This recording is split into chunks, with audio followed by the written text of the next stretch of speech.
To the fighter pilot, speed is life. This credo means harnessing the full power of their machine to outfly and outgun their opponent. Revolutionary technology takes fighter aircraft from the prop age to the jet age. From the verge of stall speed to beyond the sound barrier. Now, you're in the cockpit as ultra-fast fighters use speed as a weapon against lethal opponents. Culminating in the first supersonic gun kill in history.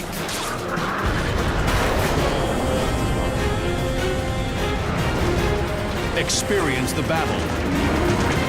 Dissect the tactics. Relive the dogfights.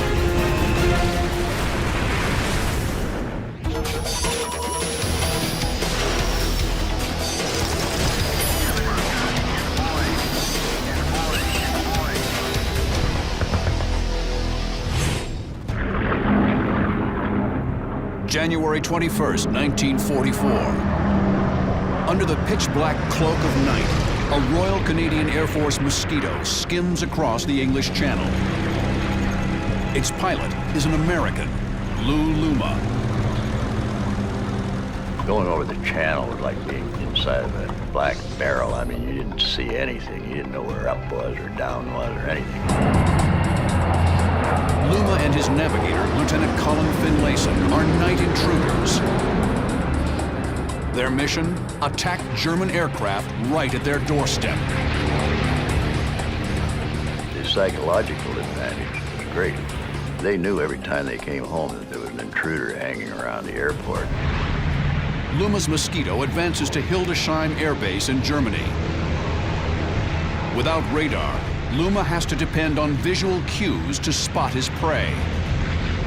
He could look for the exhaust fires from their engines. He could look for the guy that forgot to turn his lights off, or turned his lights on for some silly reason. Within minutes, an outgoing enemy pilot exposes himself with a costly mistake. He's left his lights on. The navigator spotted this one white light coming toward us. We had a white light in the nose and a white light in the tail. A Messerschmitt 410, and it's climbing fast. Luma stays low, undetected. As the German plane passes overhead, Luma cranks his Mosquito into a sharp 180. He has to gain ground quickly before the German fighter reaches his target. Adrenaline surges through Luma's veins as he races toward his enemy.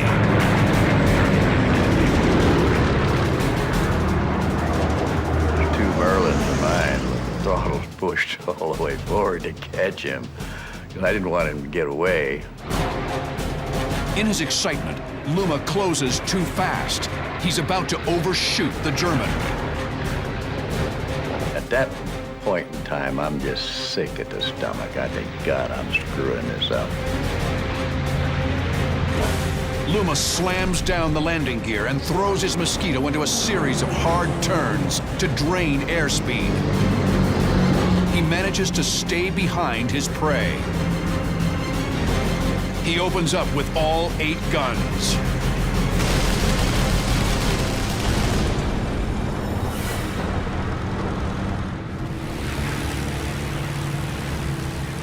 As soon as you do it, there's an explosion.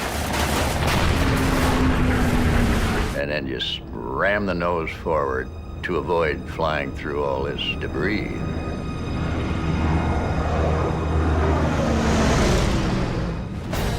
Later, Luma learns that the German pilot he defeated was a Luftwaffe ace.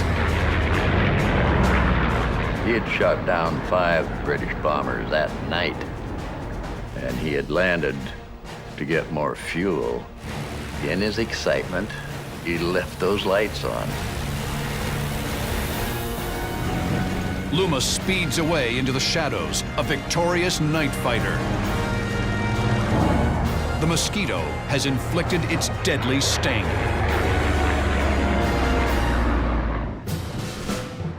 The de Havilland DH-98 Mosquito is one of the fastest airframes of World War II.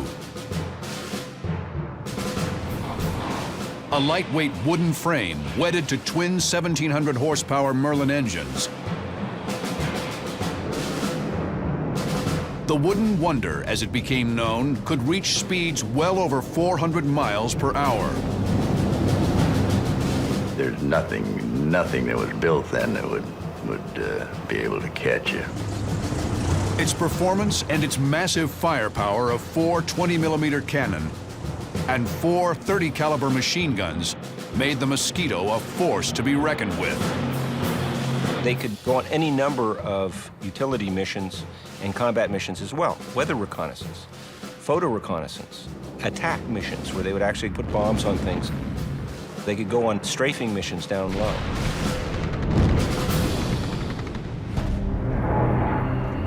One such strafing mission will take Mosquito pilot Lou Luma from the murky shroud of darkness into the revealing light of day. March 24th, 1944. Luma's Canadian Air Force Mosquito again steals across the English Channel. It's a rare daylight appearance for the plane and its pilot. It had what they called daylight rangers. These were trips that they would let us go out in daytime, 2 aircraft at a time. You had to plan your own trip. Today, Luma's target is an air base on the French-German border. The idea was they would go in unannounced, by surprise, with lots of speed, make one pass, wreak all kinds of destruction, and then get out of there. Less than 5 miles from the airfield, Luma spots a bogey. It's a Ju-37, a single-engine trainer. The Mosquito pilot knows that he must jump his enemy before any alarm can be raised. He creeps into position. Luma's 8 weapons bark to life.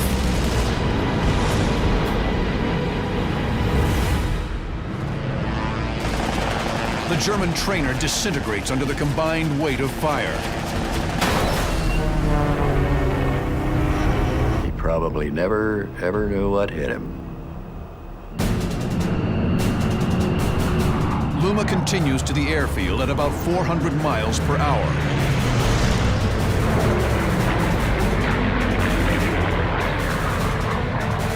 As he approaches, Luma spots scores of targets.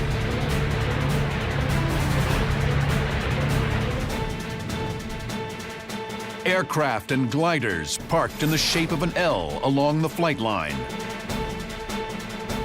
We predetermined that we were only going to make 2 passes. Down the one, circle to get in line for the other row, and then get out of there. Get in, hit them quick, and get out quick. The Mosquitoes wade through the ground targets, ensuring the enemy planes will never claim kills of their own.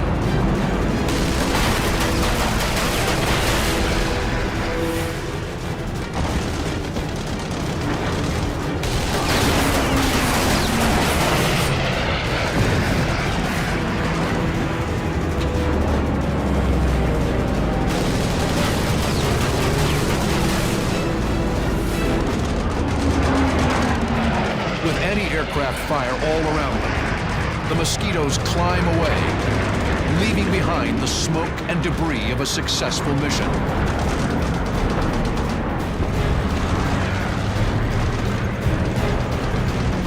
But halfway to the English Channel, Luma spots a new target.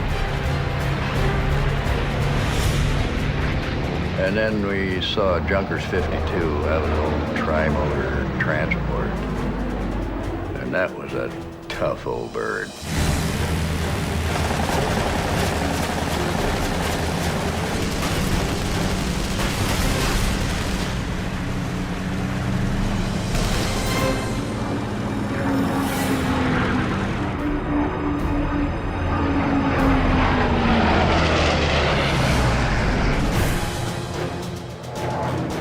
cinema breaks for the safety of England. He lands home having scored his 5th victory.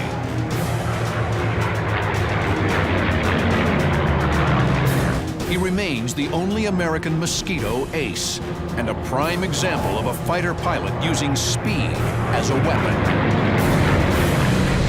You know, Lou could be writing some rules of thumb for today's intruder pilots and attack pilots. The Mosquito earned a reputation in the European theater for its rapid speed and its hard-hitting armament. But in the Pacific, another aircraft will earn its place in history as the fastest Allied fighter of the war. April 22nd, 1945. F-4U Corsairs of the U.S. Marine Corps patrol off the coast of Okinawa. Flight leader Lieutenant Jerry O'Keefe and his men are part of VMF 323, the Death Rattlers. They have been tasked with a special late-war mission to seek out and destroy Japanese kamikazes before they strike home on American ships. We had been patrolling above the picket ships for over 2 hours without any activity and no enemy planes in the area. All of a sudden, we were notified by the picket ship below us that a large number of enemy aircraft were coming down from the north, from the direction of Japan. A swarm of suicide aircraft rattles toward the American fleet. They begin to loosen their formation and disperse in an effort to present fewer targets to the advanced American fighters patrolling the area. One such patrol, led by Jerry O'Keefe, is high above and closing fast. If your advantage over the enemy is, say, 50 or 60 miles per hour in speed, it makes very little sense to get involved in a turning contest with them. Instead, use an altitude advantage, dive in a high-speed pass, pick your shot, fire, and use that momentum to zoom again and retain your altitude advantage. O'Keefe picks a target out of the pack. A slow-moving Val dive bomber at 2 o'clock low. Anxiously, O'Keefe slams his throttle to the firewall and dives, determined to land the first punch.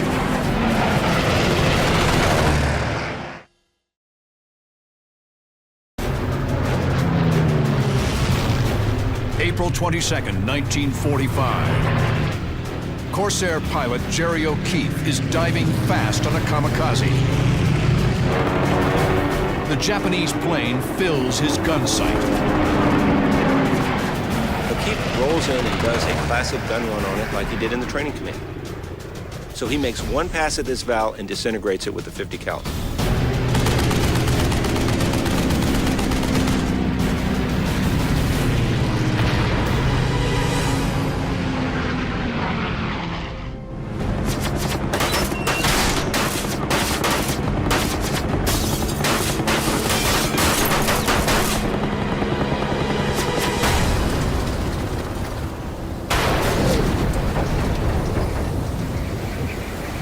O'Keefe levels off with 6 more valves ahead of him.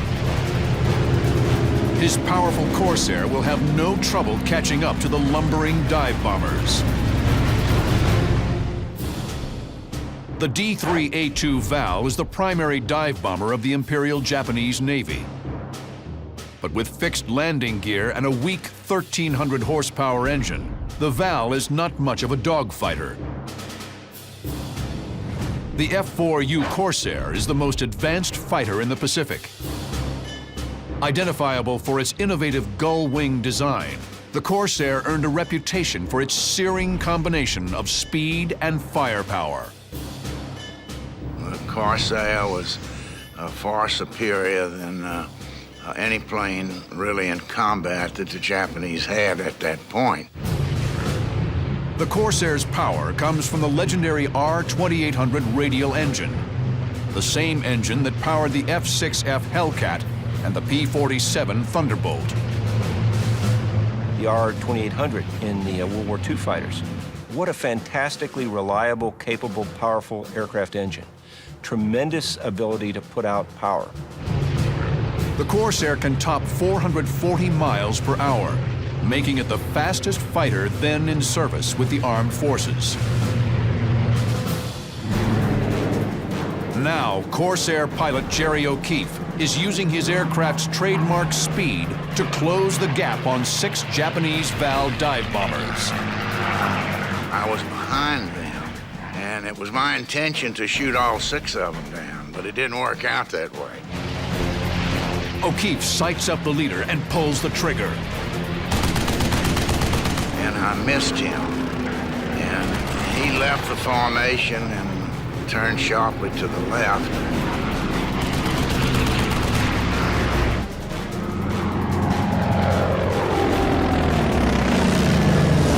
And I decided I was going to stay with him until we settled that matter. The Val dives into the clouds. O'Keefe doggedly pursues. I had put my landing flaps down a little bit so I wouldn't run past him. Finally, the Val pilot's luck runs out. Just wasn't enough cloud cover for him to get into.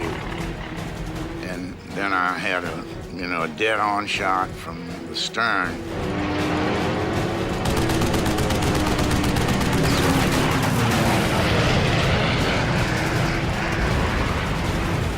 He just blew up, you know.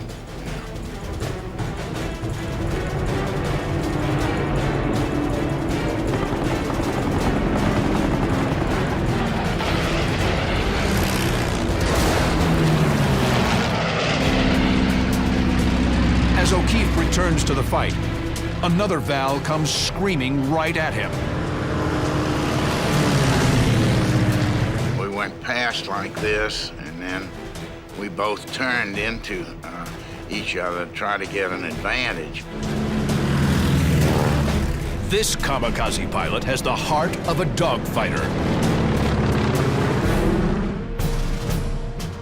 The 2 aircraft engage in a deadly low-speed scissors above the water, taking O'Keefe to the wavering edge of stall speed. O'Keefe is lowering his flaps, slowing down. This is a Val that can fly actually probably slower than he can, trying to pull inside of him. On the second pass, O'Keefe lands a few hits.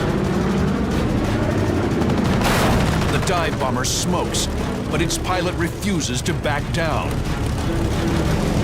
The kamikaze noses up, intent on ramming the Corsair.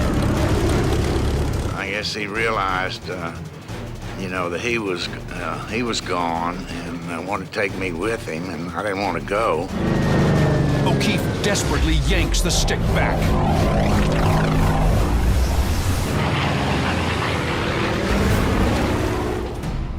So I pulled up and was able to avoid him. But it was very, very close, and I was extremely scared. The Val noses over and plunges into the water. It's a hard-fought 3rd victory for O'Keefe. The American pitches up, knowing he can trade altitude for speed. Leveling off at nearly 10,000 feet, he spots another Val below. The next engagement that he has is very similar to his first engagement. He looks and sees a bogey down low 2 o'clock. The kamikaze pilot doesn't see it coming. Some of those pilots didn't seem to see other aircraft. They were oblivious to what was about to happen to them in most cases. O'Keefe accelerates, does another classic training command style gun-firing pass at high speed, and gets the kill on the first pass. As O'Keefe climbs away from his 4th victory, he spots a lone Val off in the distance. No doubt on an attack run against the American fleet. With O'Keefe's engagements against the kamikazes at Okinawa, the great limiting factor is the amount of ammunition that he has in the aircraft. Low on ammo, O'Keefe uses his best asset, speed.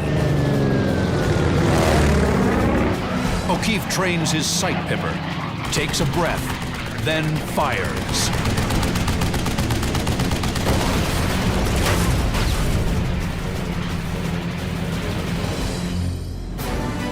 With only a handful of .50 caliber rounds left in his guns, First Lieutenant Jerry O'Keefe becomes an ace in a day by splashing 5 kamikazes. The other death rattlers bring the day's total to 17. Not a single kamikaze successfully strikes the fleet. O'Keefe and the death rattlers, they saved thousands of lives by blunting those assaults coming in. And we owe them a tremendous debt of gratitude for that. The F-4U Corsair proved itself to be the consummate war machine of the Pacific Theater.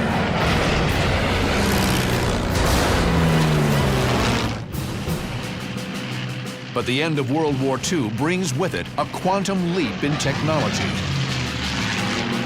Pilots trained to harness the power of piston engines now had to adapt to the blistering speed of jets. The Korean War ushers in the jet age of air combat, where speed becomes a major factor in turning the tide for the Allies. December 17, 1950, 4 F-86A Sabre jets knife through the icy skies of North Korea. It is one of the first combat missions for the new swept-wing fighter. The stakes could not be higher. Before the F-86s came on, we're flying straight-wing F-80s. Good airplane, good flying qualities, but no match for the MiG-15s.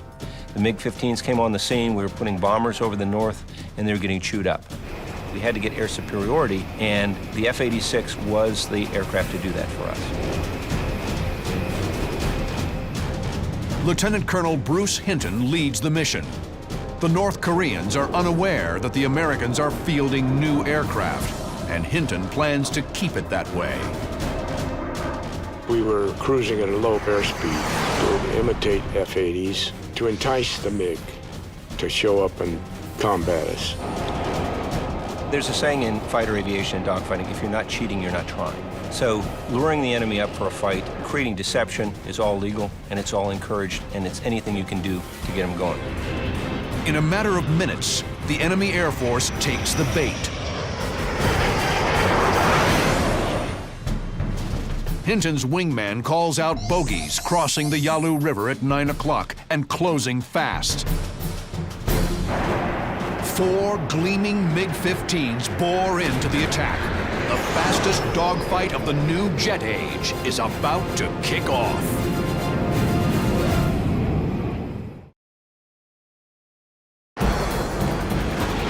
December 17, 1950. Sabre pilot Bruce Hinton keeps his cool. He's got enemy MiGs approaching his flight at breakneck speed, but he wants to lure them in close before he strikes. All we knew is we had to attack first. If they got on our tails, we'd have trouble. One thing you don't want to have is a MiG-15 on your tail. At all. Ever. Ground control orders the MiG pilots to get a closer look at the American fighters before they engage. As they pass beneath the 4 Sabres, the North Koreans catch sight of the swept-wing design. And to the MiG's chagrin, here's his airplanes sitting there that were every bit as high performance as they were. The MiG itself was actually slightly slower than the F-86. The American trap is sprung. Well, upon sighting the MiGs as they were crossing underneath us, I called drop tanks now, and we all drop our external tanks. At that point, I turned to maneuver. Breaking right, Hinton firewalls the throttle. We had to pick up speed from what we were cruising at. I had to pour in the coal to get the airplane moving. So we had to pick up speed and pick up maybe to 0.85 or something like that. Hinton's flight noses down and swings in on the enemy's 5 o'clock, closing fast. The lightweight MiG can outclimb the Sabre and boasts harder-hitting cannon. The Sabre has a slight edge in top speed, and its heavier airframe allows it to approach Mach 1 in a dive. They both had strengths and weaknesses relative to one another. It tended to cancel each other out. At jet speeds, suddenly everybody is butting up against the sonic barrier. And at about Mach 0.94 or thereabouts, everybody's capable of doing the same speed. So what did that do? That took us back into the turning arena. The MiG flight splits defensively.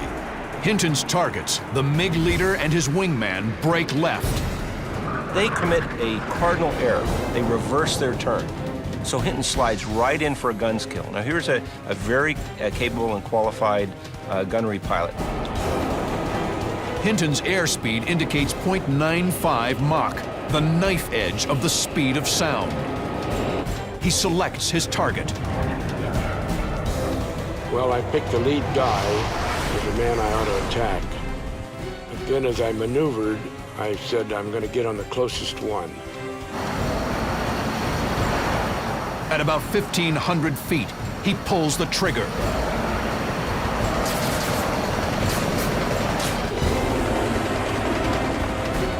I could see the hits bouncing off his airplane, or at least reflecting off his airplane.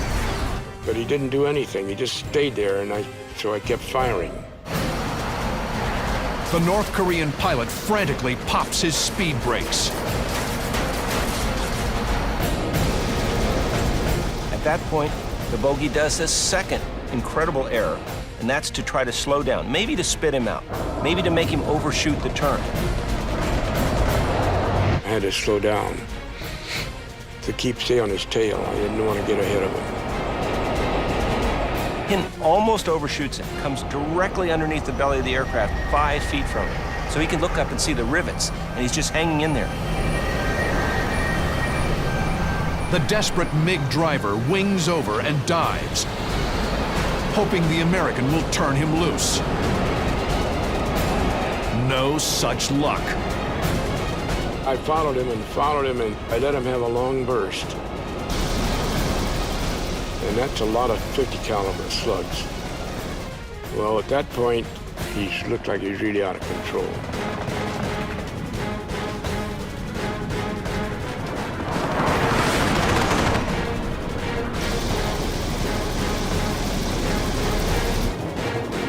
The MiG plummets into the snow-covered ground below.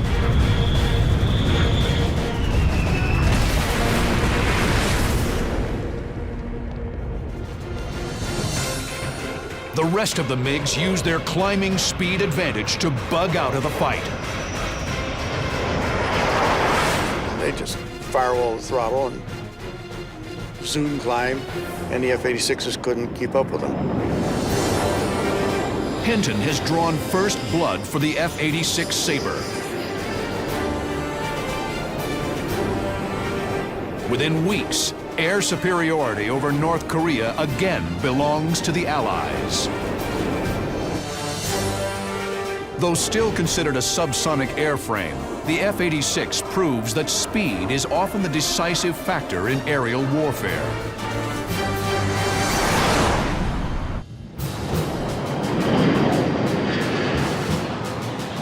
As the science of high-speed flight becomes more thoroughly understood, the next generation of fighter aircraft incorporates technology and design elements that make the sound barrier a thing of the past. In the hostile skies over North Vietnam, ultra-high-speed interceptors like the F-4 Phantom make their combat debut. And one skilled Phantom crew will bet it all in an attempt to score the first supersonic gun kill in history. June 2nd, 1972, Thud Ridge. An elaborate rescue operation is underway to save Roger Locker, an F-4 Phantom crewman downed northeast of Hanoi 23 days prior. Major Phil Handley and backseater Jack Smallwood lead Brenda Flight, 4 F-4 Phantoms tasked with keeping enemy MiGs at bay while the rescue ships go in. A massive raid was laid on because that super Jolly Green Giant and those prop-driven Spads, A1s, are going to have to go in there right into the jaws of hell up by the doorstep of Hanoi to pick him up. After several uneventful passes around the recovery zone, Handley's cockpit comes alive with the 1,000 hertz rattle that can mean only one thing: a surface-to-air missile launch. Handley turns into the alarm, scanning for telltale dust and debris. The SA-2 is a rather simplistic missile which you could defeat easily if you could see it in time. So we turn into it. We can't pick them up. I see no missiles, we don't see anything. A false alarm, but the SAM threat has forced the flight to expend precious fuel. It was a typical day in that we were running out of fuel tanks. I was the only one of the 4 aircraft that had a centerline tank on it, 600-gallon centerline tank. Handley's element leader calls bingo fuel. He must break off with his wingman and head for a tanker, leaving only Handley and wingman Buddy Green to finish the cap. And just then, a warning from radar control. He said, Brenda 1, he said, this is Worm. You have bandits 1, 2, 3 at 8, 123 degrees at 8 miles. MiGs closing fast from 4 o'clock low, hell-bent on killing the Americans.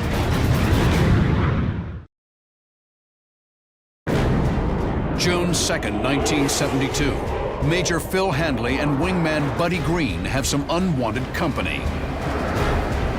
Enemy MiGs on their tail. Handley brakes hard into the threat. My backseater, Jack Smallwood's doing everything to try to lock these guys up, but it's a look-down angle, and these aren't pulse Doppler radars in those days. Looking down into ground clutter is like looking into clabbered milk. The situation quickly goes from bad to worse. We're not picking them up. And just as we're getting close, my wingman buddy calls bingo. Handley's wingman needs to egress and refuel. The flight lead knows that separating could be deadly. The Americans disengage and head toward the Gulf of Tonkin. But on a routine check of his wingman's 6, Handley spots something. I see this glint of light behind Buddy, down low, about 4 o'clock. Well, MiGs are silver at the time, and nothing could be producing a glint of light other than a silver MiG. The Major orders his wingman to cross to his right wing, allowing him a better view. At a range of about 8,000 feet, there they were, bigger than Dallas, 2 silver MiG-19s, perfect sharp bearing aircraft. The MiG-19 is small, agile, and armed with 3 30mm cannon. Its twin engines each pump out over 7,000 pounds of thrust, making it the first supersonic fighter in the Soviet arsenal. The F-4E is the Air Force's ultimate version of the venerable Phantom II.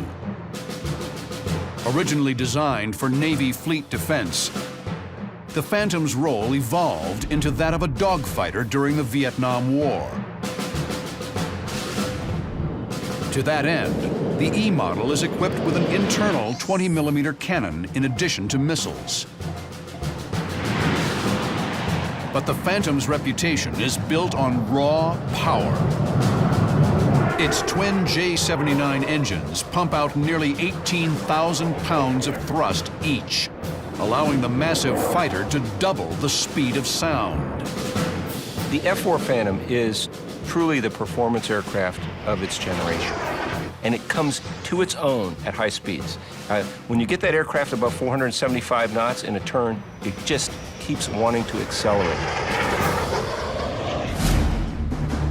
In a dogfight, the MiG-19 is more maneuverable, but the Phantom has a huge advantage in speed and weapons systems. Now, Phil Handley is faced with a mortal decision. His wingman's fuel tank is running dry, but he wants to take a crack at those MiGs. I said, Brenda 2, you continue on out. I'm gonna take one run at this guy. And he's, in a voice just calmer than you can imagine, he casually said, I'll stay with you. Handley throws his J-79 engines into full burner and cranks back toward the MiGs. An incredible 9G pull. I was so full of adrenaline, I don't recall pulling any Gs whatsoever, but I slammed over 9 Gs on the airplane. And that, supported by God's radio G, I really just came around quick on these guys. In his dive, Handley's Phantom goes supersonic. The idea was to keep their energy up and to fly faster and use the advantages that the Phantom had. I went through the Mach at the 90-degree point and never came out of afterburner. So in the next minute and 42 seconds, I traded a half a ton of JP4 and 3 miles of altitude for airspeed in pursuit of this guy. While Handley dives, Wingman Green climbs sharply to gain altitude and conserve fuel.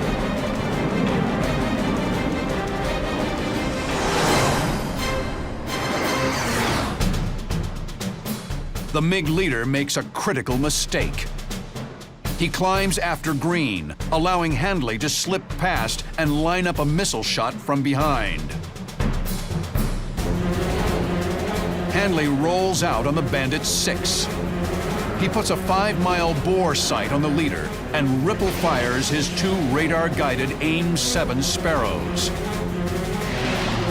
The first one, the rocket motor didn't ignite, just fell off. The second one took off and didn't guide, just went into a moonshot. Handley is closing at nearly twice his enemy's speed. If he continues like that, he'll overshoot them. He wants to take that energy, keep the speed without slowing down, and just fly a bigger distance through the air. And if he pulls the nose up, makes a large corkscrew maneuver and then back around, he will have flown the equivalent of 5 times the distance that the MiGs have flown. So that's how he keeps his airspeed and also keeps him in geometric position on his pursuit.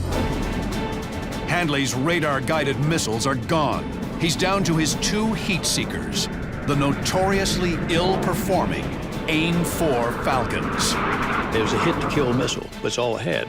So I slapped it down. The tone in your headset says the missiles are looking because it sounds like a Norelco razor. The lock tone sizzles in his headset. The time is now. Handley pushes the button and fires.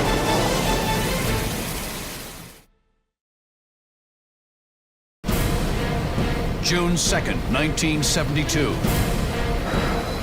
Major Phil Handley launches his last 2 missiles at a pair of MiG-19s.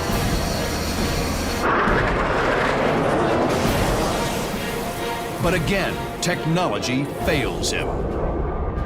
One of them never came off the rail, and the other one went up in a moonshot.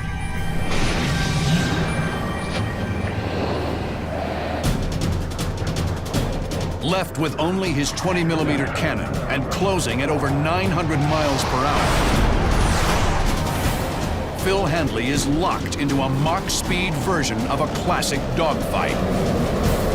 He will attempt the first supersonic gun kill in history. Handley's a guy that had a game plan that didn't count on anything working. So now he's just been let down by all the technology that American missilery has to give him. Does he give up? No, he has kept himself in the position.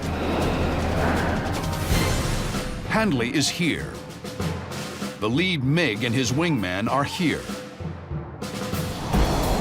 Though he has kept himself in a pursuit position, Handley must now get a firing angle.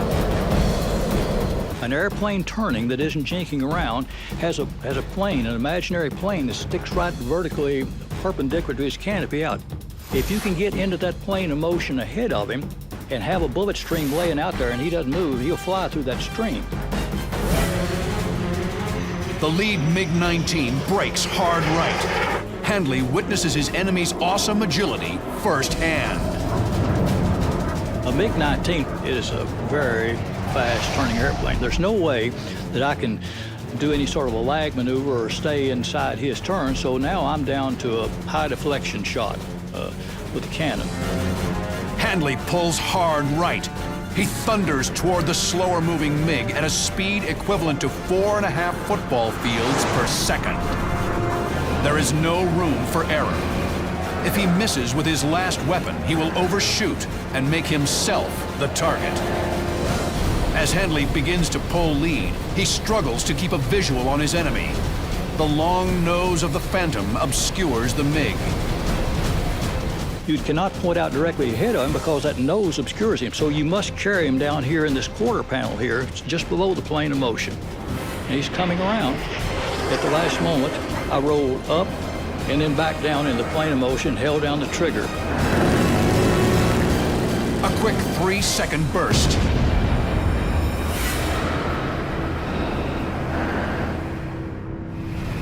.310 20-millimeter rounds hurtle into the MiG's line of flight.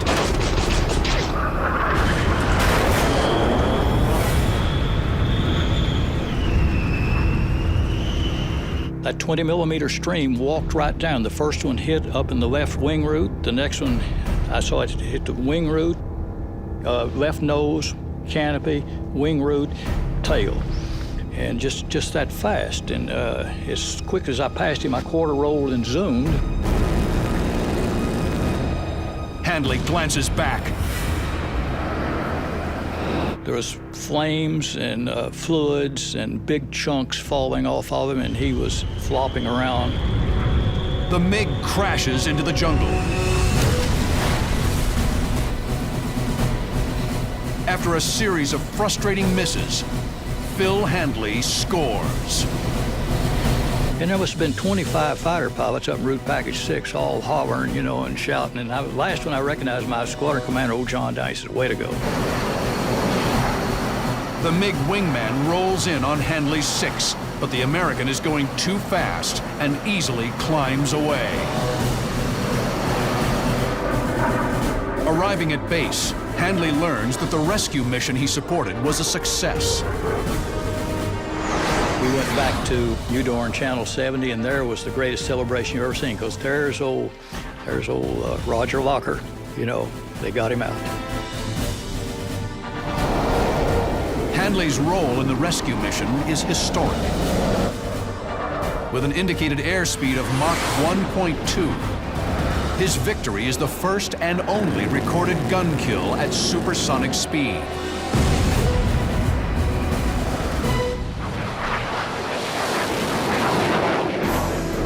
Most modern fighter aircraft are capable of surpassing Mach 2, indicating that speed and life continue to be one and the same. The question now becomes, how fast is fast enough? The question you have to ask yourself is, once you have a Mach 3 fighter or interceptor, what are you going to do with it? Because unless the enemy has a Mach 2.8 interceptor or fighter aircraft, what are the relative advantages of your airplane over whatever anybody else might have parked on the runway at the same time? Today's air combat tacticians are often more interested in the performance of an aircraft's weapons systems than the performance of the plane itself. You have very powerful, reliable radars, you have jam-proof communications, and you have very reliable, proven, long-range, lethal missiles.